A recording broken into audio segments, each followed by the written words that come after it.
Coming up on the show, we're going to get an exclusive look at the recent papal conclave with the former Archbishop of Atlanta, Cardinal Gregory. It's going to be exciting. You want to join us for that. And we're going to break down how the new tariffs on steel and aluminum could impact you. This is The Take. Let's go.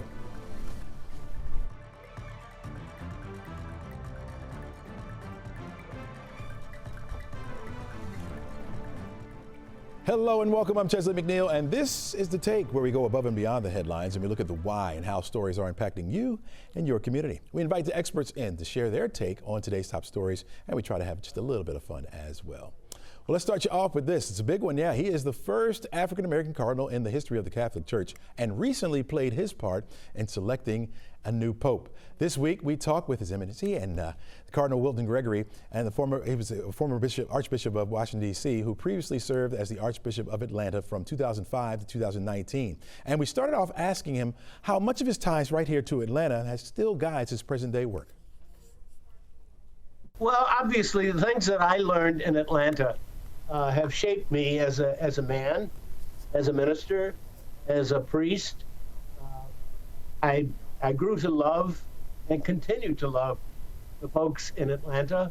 They are family for me and have been family since the day that I arrived in December of 2004 to be announced the next day as the new Archbishop of Atlanta.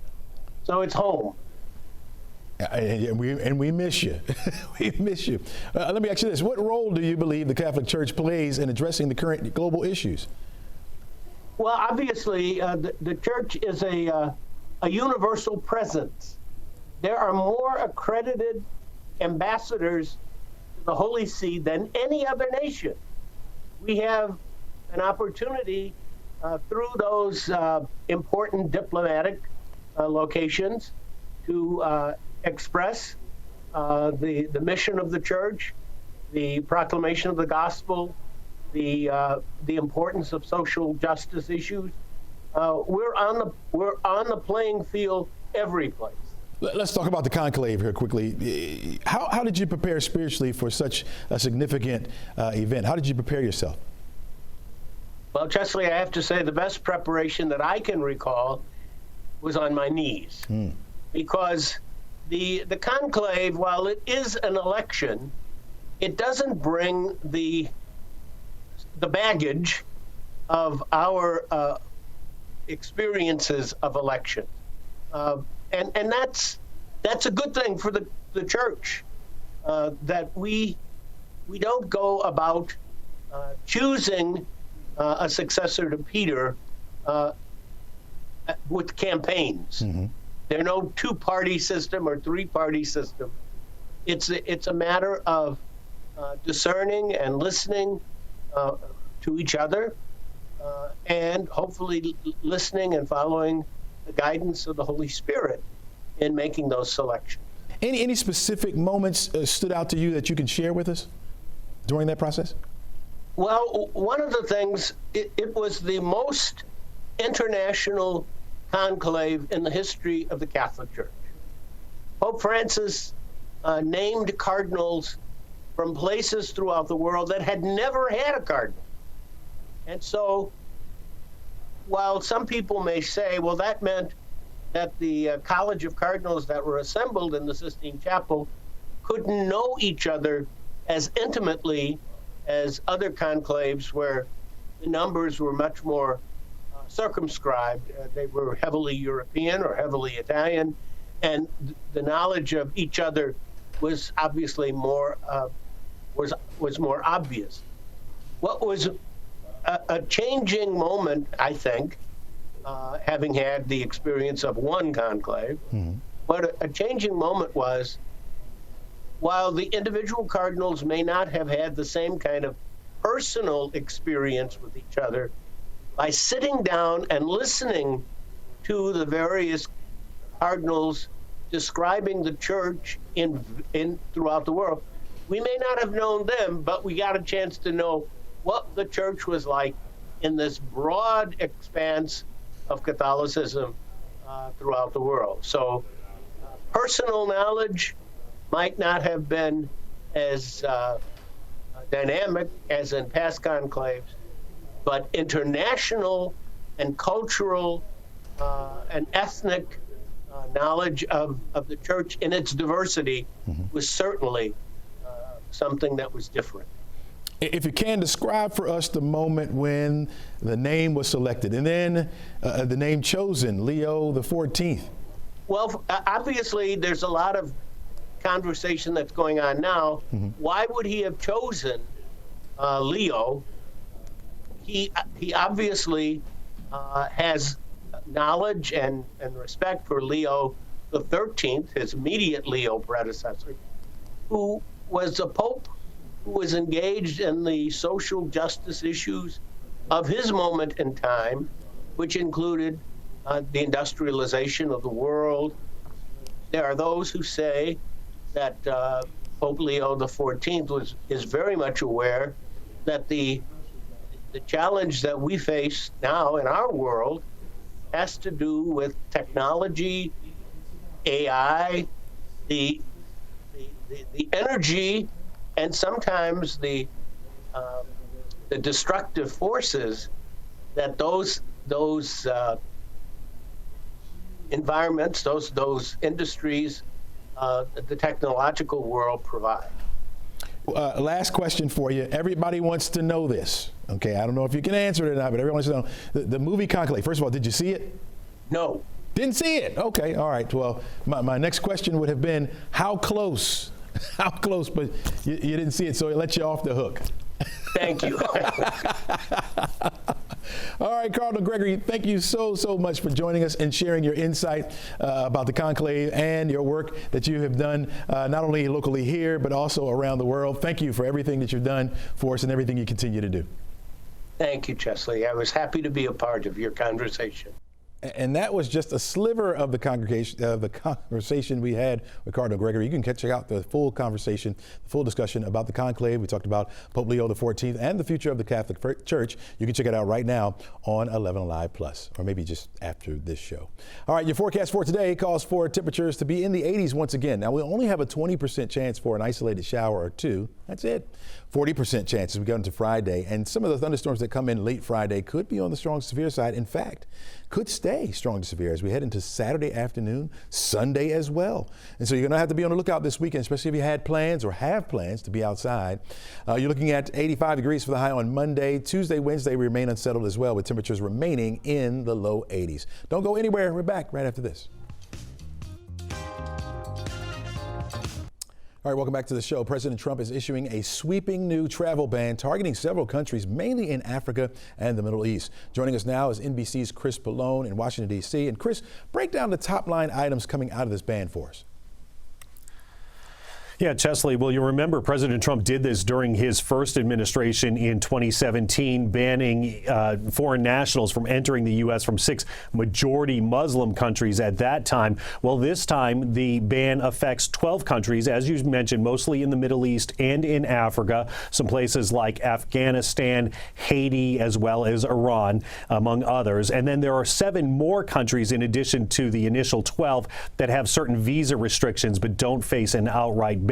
This is set to go into effect a little after midnight on Monday, and again will affect foreign nationals. There are some carve-outs, some exceptions, if you will, for athletes traveling in the U.S. playing as part of a team, or permanent green card residents, green card holders who are residents who can still come and go freely. But this ban set to take effect in just a few days. Now, the president is saying this expanded travel ban is about national security, but Egypt, the home country of the Colorado terrorist suspect, isn't on the list. How is the administration explaining that omission?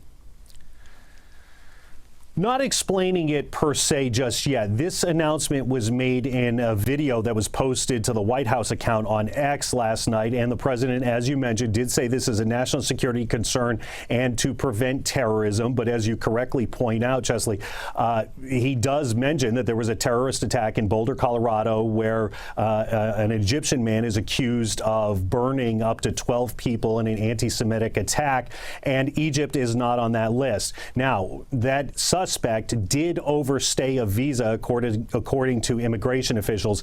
And one of the things that President Trump mentioned in his video is that he doesn't want that many of these countries that have been targeted, excluding Egypt, which is not on the list, but many of the countries have a history of either not taking their nationals back when they've been deported or have a history of nationals who come to the U.S. and overstay visas. So that may be the tie, but the White House has not made that tie direct for us at this point. All right. Chris, how much would you say this move is about deflecting from the budget bill? Well, if I were a Democrat, I'd say this is all about that, distracting from that, because that's what Democrats are saying here on the Hill. They believe that, the news that keeps apparently seeming to get worse about this bill, the Congressional Budget Office, which is a nonpartisan arbiter that kind of takes a look at these things, says that this bill will add $2.4 trillion to the deficit over 10 years. It will kick some 10 or 11 million people off of Medicaid. That's not great news for Republicans. And so Democrats believe that by announcing this travel ban, it has pushed that bill for the time being out of the public spotlight and is just serving as a distraction. All right, let's stick with that bill for a minute here. But the budget analysts are saying that it could add another $2.5 trillion to the national budget. But Speaker Johnson is calling this a great product. How are Republican leaders reconciling that message with the fiscal responsibilities concerns?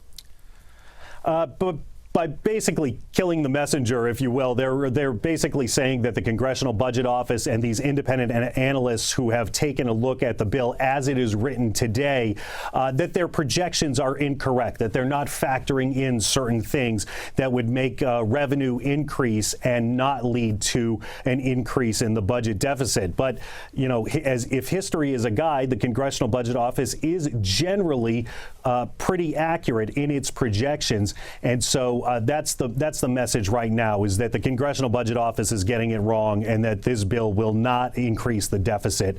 But who do you believe? That's the question for everyone out there. There you go. Lastly, Chris, do you know when this vote could be taking place? Yeah, Senate leadership on the Republican side said that they'd like to have this on the floor for a vote by the end of June by members. Remember, if they make any changes whatsoever, it has to go back to the House. But the ultimate goal is to have this on the president's desk for him to sign by July 4th. All right, Chris Blown, NBC. Really appreciate your insight, man. We'll talk to you later. All right, plenty more stories cover you coming up. This is The Take on 11Alive Plus. We're back right after this.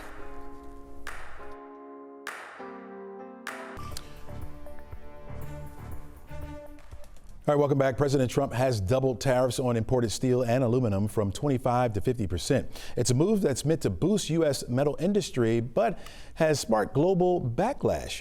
Canada, the top aluminum supplier of the U.S., and the officials there are calling for retaliatory tariffs. Meanwhile, Prime Minister Mark Carney is hoping for diplomatic negotiations to work. Here to make sense of it all for us is Professor Ray Hill from Emory University. Professor Hill, welcome to the show. Glad to be here. All right, talk to us about Metro Atlanta and how we are going to feel these new tariffs.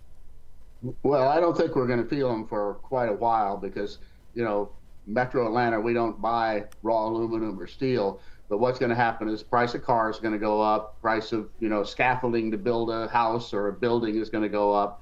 Almost everything that requires metal is going to increase in price as a result.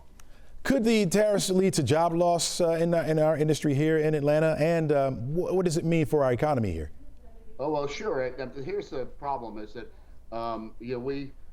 everything that uses steel or aluminum is going to get more expensive. So people are unaware of this. We recycle a huge amount of aluminum and we actually export the products of that recycled aluminum. That's going to get more expensive now. And so anything that's in there's no net job gain here because every job that we might gain in steel or aluminum is going to be offset by somebody else shutting down because their inputs are now more expensive. It takes a long time to build an aluminum smelter, and you do it where the energy's cheap. That's why we import so much from Canada because they have hydro power that fuels that. And we're not going to be building any aluminum smelters to, create new jobs for quite a while, if ever. Wow. All right. You talked about Canada real quick. Canada, we know that Canada is the top aluminum supplier for the United States. How much of this rift grows now between our northern neighbor? how much does it risk a battle? Well, I think we're right in the middle of one now. We'll see what Carney does as the prime minister. But, Canada has all these wonderful things to give us. They've got cheap lumber, they got cheap electricity, and, Trump keeps saying that they're ripping us off. I don't know how they're ripping us off, because they supply us with a lot of very good imports that we can't produce as well ourselves. So what happens as a backlash? If we have a problem with Canada, the things that we're getting from them that you say are cheap, obviously it drives up the cost for us, as you just mentioned, but what does it mean for us with these supplies no longer coming from the north? Well, what it means is that they're going to keep on coming, okay, because we can't really do without it. It's just going to be more expensive. I'm not worried about a backlash from Canada, because they don't have, they're a small economy, we're a big one. The backlashes are going to come from the EU or China, because they may end up putting more restrictions on the things that we export to them. But I'm not worried about a backlash from Canada.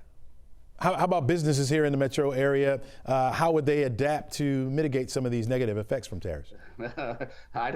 That's not clear. You can adapt very well. You lay off people, okay? If your inputs are more expensive and you no longer can compete, you lay off people. If you're building houses or buildings and your steel scaffolding or the aluminum that goes into your production is more expensive, you just do less of it, and you hire less people. That's unfortunately what the missing side of this. We focus on, jobs are going to get created in the steel industry and the aluminum industry. Maybe jobs are going to be lost in all the industries that use those products. How long do you think this is going to last? We've been seeing President Trump go back and forth on tariffs. Do you think this is going to have some lasting power, or something that will just come and go? Well, you are as good a psychologist as I am to figure out what's on Trump's mind, and I don't know. I am astounded at how much we've gone back and forth already, and my guess is that as we begin to see some real inflationary impacts of all these tariffs, there's going to be a lot of pressure from the Republican Party on Trump to rescind some of this, and let's hope he declares victory. He says we've won the game, and we go back to a trading environment that we had before he became president. Gotcha. All right, Professor Ray Hill from Emory University. Really appreciate you joining us. Thanks for your insight today.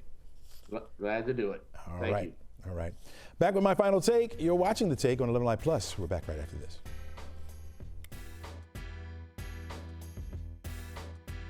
All right, welcome back to the show. The Federal Reserve is putting out a new sobering picture of the U.S. economy, but Atlanta looks like maybe bucking that trend. CNN's Mary Beth Aber joins us now from the NASDAQ market site in New York City. First of all, good morning to you, Mary Bell, and talk to us about this blue book and what it's all about and what it says about Atlanta. Hey, good morning, Chesley. Well, this beige book comes from the Federal Reserve. It's put out 8 times a year, and it gives a good look at how the economy in each of the Fed's 12 districts around the U.S. is doing. Atlanta is one of those districts. It actually takes in neighboring states as well, and it was one of the regions that reported better growth over the last 6 weeks. The area's economy grew slightly, and employment was steady, but prices did increase moderately, and consumer spending was pretty flat. Overall, for the U.S., though, the beige book found hiring was slowing, and that comes as consumers and businesses remain concerned about tariff-related price increases, and the Fed said all its regional districts reported elevated levels of uncertainty over the economy. That's led to a cautious approach along with hesitancy for both businesses and households, which we've been watching closely. Chesley. Mary Bell, we've done a fair amount of reporting on data centers popping up and proposed here around the metro Atlanta area, and now it looks like Amazon is adding a new one here in the Southeast. Data centers are definitely a booming business, Chesley, in Atlanta. They do need lots of power to fuel our online lives. The big race now is to build all the capacity needed for artificial intelligence. And Amazon says it will invest $10 billion to build a whole data center campus in North Carolina. It's going to be located between Charlotte and Raleigh. The campus will help Amazon expand its artificial intelligence and cloud computing efforts. It's estimated at least 500 jobs will be created at the campus, and then thousands more in related industries like construction will be supported. Amazon and other tech giants are spending billions to build out the infrastructure needed for artificial intelligence. And remember, it was just this past January that Amazon said it planned to invest about $11 billion to expand its infrastructure in Georgia. And that infrastructure will support Amazon's cloud computing and AI technologies. Chesley, the big win, jobs that these build outs bring locally. Yeah, I love to hear about the jobs. Finally, Maribel, this morning you're tracking a major recall coming out of the Ford plant. What's behind that?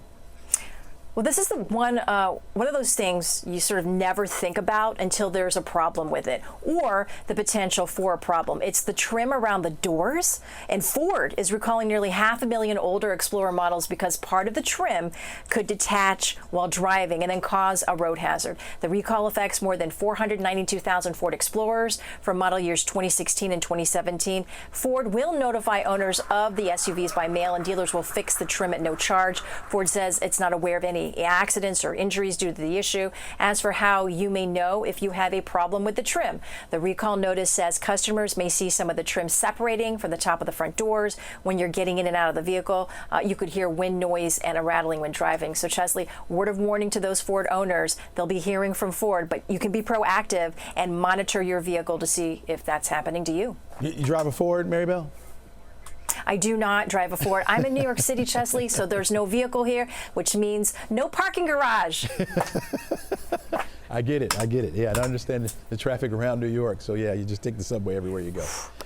Oh, yeah. Maribel, thanks so much for joining us. We'll see you again tomorrow. You got it. All right. Let's take a look at our 7-day outlook, folks, where we're watching for a few isolated showers today. Today will be the driest of the weekend. As we head into the weekend, that's where we're going to start to see the rain chance begin to increase. We'll be looking at a 40% chance on Friday. Saturday, we're also looking at a 40% chance for scattered showers and thunderstorms. Now, the thing about today or Friday and Saturday, those thunderstorms could be on the strong to severe side, even those that we'll have around on Sunday. And that's mainly during the afternoon on Saturday and Sunday.